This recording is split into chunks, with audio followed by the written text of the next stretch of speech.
I think there's a couple of reasons.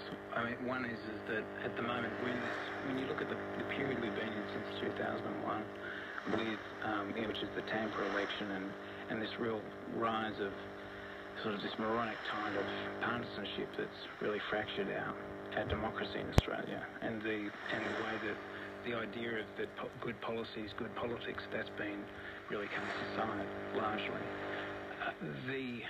Those four, Bracks, Brumby, Thwaites and Hulls, are an example of that there is another way, that good ideas, that trying to be progressive can work, that it's not old-fashioned, it's not fuddy-duddy, it's not something from the mid 20th century, that it's current and it's important and it can change lives and save lives. And so that would, I think for me there is obviously a broader agenda. I'm a progressive person. I believe that we owe it to those that follow us to try to leave this joint in a better shape than we found it. And I'm really deeply concerned with the fact that I think we've been failed by a generation of politicians, particularly in Canberra, and for all sorts of reasons. And I really would hope that there is that the next generation does better,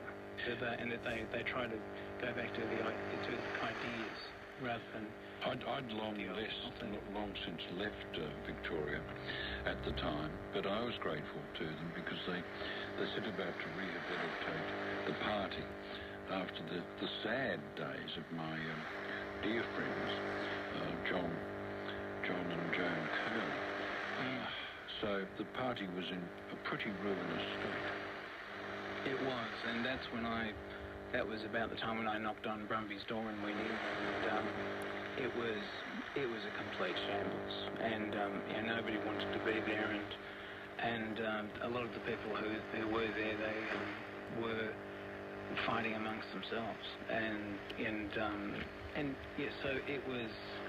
Yeah, Brumby was given a really tough gig, and he then decided he had to push a lot of people out. He had to go get new people in, and in doing that, he made an awful lot of enemies. Well, people forget there's an attempt to unseat Brumby as opposition leader 7 months after he got the job. Even Rudd was given more breathing space.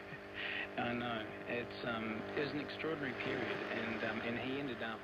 His office was across this little corridor from one of the architects of that attempted coup, and who became Dimitri Dollis, who became the deputy leader of the opposition. That was his reward for trying to roll the leader. So it was a time when in his memoir, John Barton described Victoria as just really bongo land, and it was, and when I first started working for the Victorian Labor Party, it was still bongo land. That's for sure. It was crazy. One of the big problems for Brumby wasn't only the faction system, but as you point out, the shellbacks and the troglodytes. Tell us about them. Yeah, well, the way it was within the shellbacks were. Whoever you ask will give you a different take on it. But the shellbacks were people who were just in Parliament for a job. They really weren't there to do anything.